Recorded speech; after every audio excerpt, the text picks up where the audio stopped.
Hello students, तो आज हम पढ़ने वाले हैं ब्लड और उसके कंपोजिशन के बारे में। तो समझते हैं कि ब्लड है क्या।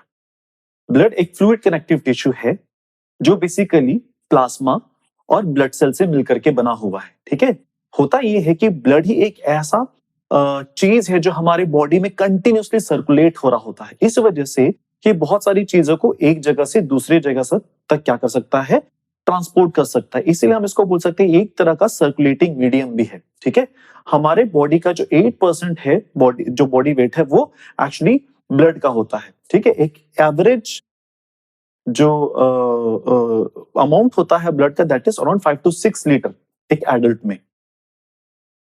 हम देखते हैं फंक्शन ऑफ ब्लड के बारे में। तो ब्लड जो है बेसिकली रिस्पॉन्सिबल होता है supplying oxygen other nutrients to the cells and tissues. मतलब ये कि हमने अभी बात की कि ब्लड क्या है, अगर कभी भी हमको चोट लगता है या फिर एक छोटा सा पिन भी हमको चुभ जाए तो होता क्या है कि ब्लड वहां से लीक आउट होगा। दैट मीन्स ब्लड सर्कुलेट हो रहा है। सो क्योंकि ये सर्कुलेट हो रहा है इस वजह से क्या कर सकता है, बहुत सारी चीजों को एक जगह से दूसरी जगह तक पहुंचाने का काम कर सकता है। तो इसी वजह से ब्लड जो है ऑक्सीजन सप्लाई करता है, साथ ही साथ न्यूट्रिएंट्स। ठीक है, ये हमारे बॉडी के बहुत सारे सेल्स और टिश्यूज, मतलब सारे सेल्स और टिश्यूज तक जो न्यूट्रिएंट्स पहुंचाने का काम होता है उसका भी काम किसका होता है, वो ब्लड का ही होता है। उसके अलावा amino acids, fatty acids, glucose, ये सारे जो वाइटल न्यूट्रिएंट्स हैं इनको सबको सारे सेल्स और टिश्यूज तक पहुंचाने का काम ब्लड का होगा। इसके अलावा ब्लड जो है एक्सक्रीटरी एक्सक्रीशन के भी प्रोसेस में हेल्प करता है। कैसे, ये क्या काम करता है, carbon dioxide, urea, lactic acid, ये जितने भी एक्सक्रीटरी प्रोडक्ट्स होते हैं इसको ये कहां तक पहुंचाता है, किडनीज तक पहुंचाता है। जिसके बाद किडनीज इस ब्लड को क्या करता है, छान देता है या फिर फिल्टर कर देता है। होता यह है कि जो ब्लड होता है उसमें बहुत सारे सेल्स पाए जाते हैं, जिसमें से एक है व्हाइट ब्लड सेल्स जो हमारे बॉडी को डिफेंड करने का काम या फिर प्रोटेक्ट करने का काम भी करता है। ठीक है, ब्लड बॉडी टेम्परेचर को मेंटेन करने का भी काम करता है। ठीक है, उसके अलावा जो प्लेटलेट्स प्रेजेंट होते हैं ब्लड में वो रेस्पॉन्सिबल होते हैं ब्लड को क्लॉट करने में। क्लॉटिंग का मतलब होता यह है कि हमारे बॉडी में अगर कभी भी चोट लग जाए तो ब्लड वेसल्स अगर लीक हो जाते हैं, तो ब्लड वेसल्स ब्रेक हो जाते हैं तो वहां से ब्लड लीक आउट होता है। तो अगर वो ब्लड कंटिन्यूसली लीक आउट होते रहता तो इंसान की डेथ हो सकती है। तो उस ब्लड जो ब्लड वेसल है उस वहां पर जो ब्रेक डाउन हुआ तो उस ब्रेक डाउन के थ्रू जो ब्लड लीक आउट हो रहा है उस जगह पर क्लॉट करने का काम भी किसका होता है, ब्लड का होता है। हम देखते हैं ब्लड के कंपोजिशन के बारे में। तो हम जानते हैं कि जो ब्लड है ये रेड कलर का हमको दिखता है, लेकिन हमने क्या किया, सपोज एक टेस्ट ट्यूब लिया और टेस्ट ट्यूब में हमने क्या किया, 10 ml सपोज हमने क्या किया, ब्लड लिया और इसको हमने क्या किया, सेंट्रीफ्यूज कर दिया। सेंट्रीफ्यूज मतलब होता है कि बहुत जोर से हम इसको क्या करेंगे, स्पिन करते हैं।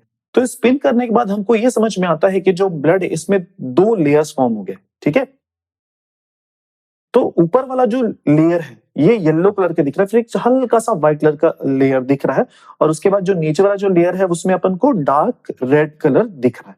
तो ऊपर का जो लेयर है वो होता है प्लाज्मा, ये लाइट येलो कलर लिक्विड होता है। ठीक है, और ये 55% of the total blood volume बनाता है। फिर होता ये है कि एक जो बफी कोट है जो हमको हल्का सा व्हाइट कलर का दिख रहा है ये एक्चुअली प्लेटलेट्स और ल्यूकोसाइट्स का होता है, और जो एरिथ्रोसाइट्स होते हैं वो होते हैं 45% ऑफ टोटल ब्लड वॉल्यूम। ठीक है, तो यहां पर ये समझ में आ रहा है कि जो ब्लड है वो बेसिकली 2 चीजों से मिलकर के बना, that is plasma and formed elements. तो ये बफी कोट जिसको अपन ल्यूकोसाइट्स और प्लेटलेट्स बोल रहे हैं और एरिथ्रोसाइट्स, ये दोनों मिलकर के क्या बनाते हैं, फॉर्म्ड एलिमेंट्स बनाते हैं। यहां पर अपन देख रहे हैं ब्लड्स को कि ये बेसिकली 2 चीजों से मिलकर बना, दैट इज प्लाज्मा और दूसरा होता है फॉर्म्ड एलिमेंट्स। तो प्लाज्मा के कंपोजिशन को अपन देखें तो प्लाज्मा में जो जो चीजें होती है that is amino acids, nutrients, proteins. Proteins फिर अलग अलग टाइप्स के होते हैं, एल्ब्यूमिन्स, फिब्रिनोजेंस और ग्लोबुलिन्स। ठीक है, उसके अलावा नाइट्रोजनस पेस्ट, इलेक्ट्रोलाइट्स और गैसेस। ठीक है, फिर formed elements basically 3 different types के सेल्स होते हैं, that is leukocytes, platelets and erythrocytes. Leukocytes को हम फिर से 2 पार्ट्स में डिवाइड करते हैं, that is granulocytes and agranulocytes. Granulocytes पे 3 तरह के सेल्स हमको देखने को मिलेंगे, दैट इज न्यूट्रोफिल्स, बेसोफिल्स और इओसिनोफिल्स। और एग्रैन्युलोसाइट्स जो होते हैं वो बेसिकली लिम्फोसाइट्स और मोनोसाइट्स होते हैं।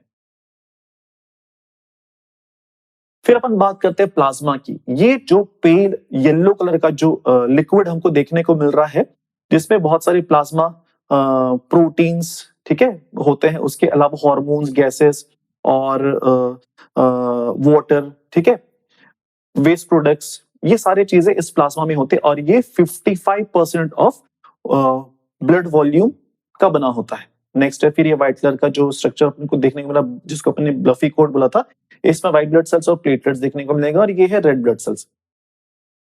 तो प्लाज्मा के अपन कंपोजिशन को देखते हैं, तो अभी हमने देखा था डायग्राम में, तो प्लाज्मा कंपोजिशन में हमने सबसे पहले देखा था प्लाज्मा प्रोटीन्स के बारे में, जिसमें बेसिकली सीरम ग्लोबुलिन और सीरम एल्ब्यूमिन होते हैं। उसके अलावा electrolytes, carbohydrates, minerals, fats, nutrients, waste और गैसेस हमको देखने को मिलेगा। ठीक है, हमने क्या किया, जब ब्लड को सेंट्रीफ्यूज किया तो जो फॉर्म एलिमेंट्स होते हैं, क्योंकि वो भारी होते हैं, वो कहाँ बैठ जाते हैं, नीचे की तरफ बैठ जाते हैं। और ये जो प्लाज्मा है, ठीक है, तो ब्लड में हमने ये भी देखा था कि ब्लड में बहुत सारी चीजें होती है, तो हुआ क्या कि वो ऊपर की तरफ प्लाज्मा में अभी भी मौजूद है, घुले हुए, लेकिन जो फॉर्म्ड एलिमेंट्स है, जो ब्लड सेल्स है, क्योंकि वो भारी होते हैं, नीचे की तरफ बैठ गए हैं। फिर फॉर्म्ड एलिमेंट्स में हमने देख रहे हैं कि यहाँ पर जो फॉर्म्ड एलिमेंट्स होते हैं वो बेसिकली 3 टाइप्स की ब्लड सेल्स होते हैं, जिसको अपन पहले बोलते हैं erythrocytes, red blood cells, leukocytes, white blood cells और थ्रोम्बोसाइट्स, इन्हें हम प्लेटलेट्स बोलते हैं। ठीक है, तो सबसे पहले अपन देखते हैं इरिथ्रोसाइट्स को। इरिथ्रोसाइट, जिसे हम रेड ब्लड सेल्स भी बोलते हैं, ये हमारे फॉर्म्ड एलिमेंट्स में सबसे न्यूमरस अमाउंट में पाए जाते हैं। ठीक है, ये कैसे होते हैं, इनका जो शेप होता है वो कैसे होता है, राउंड होता है, फ्लैट और डिस्क लाइक स्ट्रक्चर होता है। ठीक है, ये दोनों साइड से जब बीच में अपन देखेंगे तो क्या होता है, चैप्टर, तो सर इनको क्या बोलते हैं, बाइकॉन्केव स्ट्रक्चर बोलते हैं। ठीक, इसका अपन डायमीटर देखें तो ये 7.5 माइक्रोमीटर का होता है और इसका जो ब्रेड्थ होता है वो होता है 2 माइक्रोमीटर का।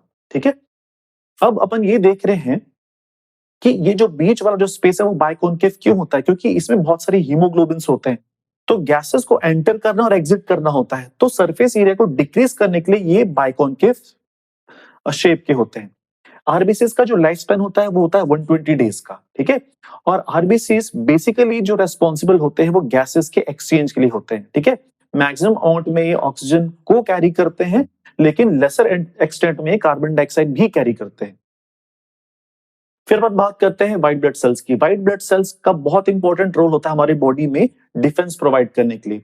इनका जो कंपैरिजन करेगा इरिथ्रोसाइट से, तो व्हाइट ब्लड सेल्स होते हैं वो बहुत ही कम अमाउंट में पाए जाते हैं। ठीक है, और ये जो व्हाइट ब्लड सेल्स जो होते हैं वो भी ब्लड को ही एक अपना मीडियम बना करके चलते हैं, जिसके थ्रू वो हमारी बॉडी में ट्रैवल करते हैं।